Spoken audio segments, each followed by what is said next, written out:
ചിലപ്പോഴൊക്കെ നമ്മൾ മനസ്സിൽ ആഗ്രഹിക്കത്തില്ലേ, നല്ല ഹെൽത്തി ആയിട്ടും കഴിക്കണം എന്നാൽ രുചികരമായിട്ടും കഴിക്കണം. അതിനുള്ളൊരു നല്ല ഓപ്ഷനാണ് ഇന്നുണ്ടാക്കിയിരിക്കുന്നത്. വേറൊന്നുമല്ല, നമ്മുടെ തൈര് സാദമാണ്. അധികം മെനക്കേടൊന്നും ഇല്ലാതെ നല്ല രുചികരമായിട്ട് കഴിക്കണമെങ്കിൽ ഇത് നല്ലൊരു ഓപ്ഷനാണ്. അപ്പം നമുക്ക് ഈ ഒരു റെസിപ്പി എങ്ങനെയാണ് ഉണ്ടാക്കുന്നതെന്ന് നോക്കിയിട്ട് വരാം.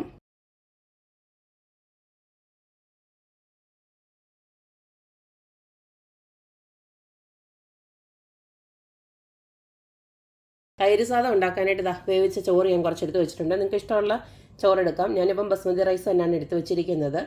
ഇനി ഇതിലേക്ക് നമ്മൾ ആദ്യം തന്നെ കുറച്ച് പാലങ്ങോട്ട് ഒഴിച്ച് കൊടുത്തിട്ട് ഇതൊന്ന് ഉടച്ചെടുക്കണം ഈ ഒരു ചോറ്. ഈ പാലിന് വരെ നിങ്ങൾക്ക് ഫ്രഷ് ക്രീം വേണമെങ്കിലും യൂസ് ചെയ്യാം.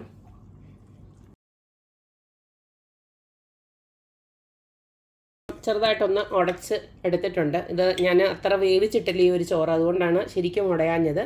നിങ്ങൾ ഇതിന് വേണ്ടിയിട്ട് എടുക്കുന്ന ചോറാണെങ്കിൽ കുറച്ചും കൂടെ ഒന്ന് വേവിച്ചെടുത്ത് കഴിഞ്ഞാൽ നന്നായിരിക്കും. ഇനി ഇതിലേക്ക് നമുക്ക് ആവശ്യത്തിനുള്ള ഉപ്പൊന്ന് ഇട്ട് കൊടുക്കാം.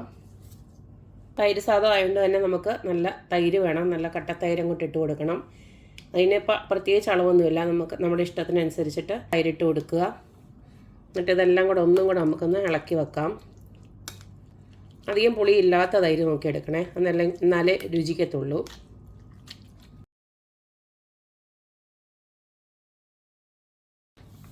അതിനി ഇവിടെ ഇരിക്കട്ടെ. ഇനി നമുക്കിതിലേക്ക് വേണ്ടത് കുറച്ച് പൊമഗ്രാനൈറ്റ് ഞാൻ എടുത്ത് വെച്ചിട്ടുണ്ട്. അതുപോലെ തന്നെ കടുകൊന്ന് വറക്കാനായിട്ട് മുളക് എടുത്ത് വെച്ചിട്ടുണ്ട്. നമ്മൾ കാശ്മീരി മുളകാണ് എടുത്ത് വെച്ചിരിക്കുന്നത്. പിന്നെ പച്ചമുളക് എരിവിന് ആവശ്യമായിട്ട്, അത് ഓപ്ഷനിലാണ്, വേണമെങ്കിൽ മാത്രം ഇട്ടാൽ മതി. പിന്നെ കുറച്ച് കറിവേപ്പിലയും പിന്നെ മല്ലിയില എടുത്ത് വെച്ചിട്ടുണ്ട്. പിന്നെ ഞാൻ ഇച്ചിരി പീനട്ടും ഇച്ചിരി കാഷ്യൂനട്ടും എടുത്ത് വെച്ചിട്ടുണ്ട്. ഇത് ഓപ്ഷനിലാണ്, വേണമെന്നുള്ളവർക്ക് മാത്രം. നമുക്ക് ഇടയ്ക്കൊന്ന് കടിക്കാൻ കിട്ടുന്നതല്ലാണല്ലോ, അതുകൊണ്ട് ഞാനൊന്ന് എടുത്ത് വെച്ചതേ ഉള്ളൂ. ഇനിയും നമുക്ക് ഇതൊന്ന് കടുക് വറുത്തൊന്ന് ചേർക്കണം. കടുക് വറുക്കാനായിട്ട് ഇതുപോലൊരു ചെറിയൊരു പാൻ ഞാൻ അടപ്പിലോട്ട് വെച്ച് കൊടുത്തിട്ടുണ്ട്. ഇതിലേക്ക് ഞാൻ കുറച്ച് നെയ്യാണ് ഇടുന്നത്. നെയ്യ് അല്ലെങ്കിൽ നിങ്ങൾക്ക് ഇഷ്ടമുള്ള ഏത് എണ്ണ വേണമെങ്കിലും യൂസ് ചെയ്യാം. ഇട്ട് കൊടുത്ത നെയ്യൊന്ന് ചൂടായി വരുന്നുണ്ട്. നമുക്ക് കടുക് ഇട്ടൊന്ന് പൊട്ടിക്കാം. കടുക് ഇതുപോലൊക്കെ പൊട്ടി വരുന്നുണ്ട്. നമ്മുടെ നട്ട്സ് എടുത്ത് വെച്ചിട്ടുണ്ടല്ലോ, അതൊന്നും ഇങ്ങോട്ട് ഇട്ട് കൊടുക്കാം.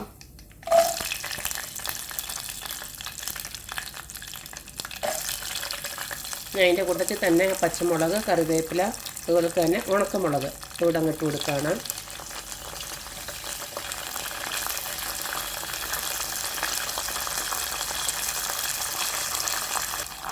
ഇട്ട് കൊടുത്തതെല്ലാം ഒന്ന് മൂത്ത് വരുന്നുണ്ട്. നമുക്കിതിലേക്ക് ഒരു പൊടിക്ക് കായപ്പൊടി ഒന്ന് ഇട്ട് കൊടുക്കാം.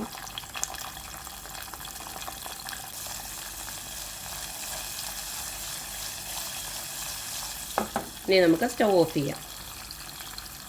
ഇനി നമുക്ക് നേരത്തെ റെഡിയാക്കി വെച്ചിരിക്കുന്ന ഈ ചോറുണ്ടല്ലോ, അതിലേക്ക് പൊമഗ്രാനൈറ്റും അതുപോലെ തന്നെ മല്ലിയിലയോടെ ഞാൻ ഇട്ട് കൊടുക്കുകയാണ്.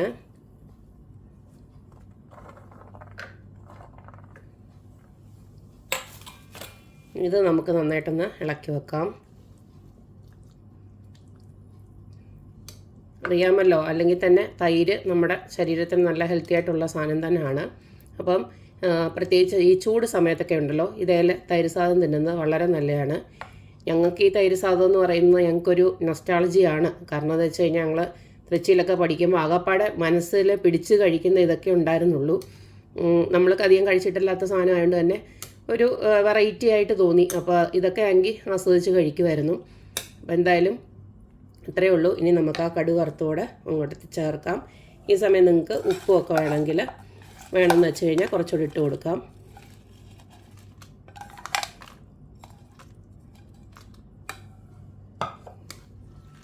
ഇത്രയേ ഉള്ളൂ. നമ്മുടെ തൈര് സാദം ഇവിടെ റെഡി ആയിട്ടുണ്ട്. വളരെ എളുപ്പമല്ലേ.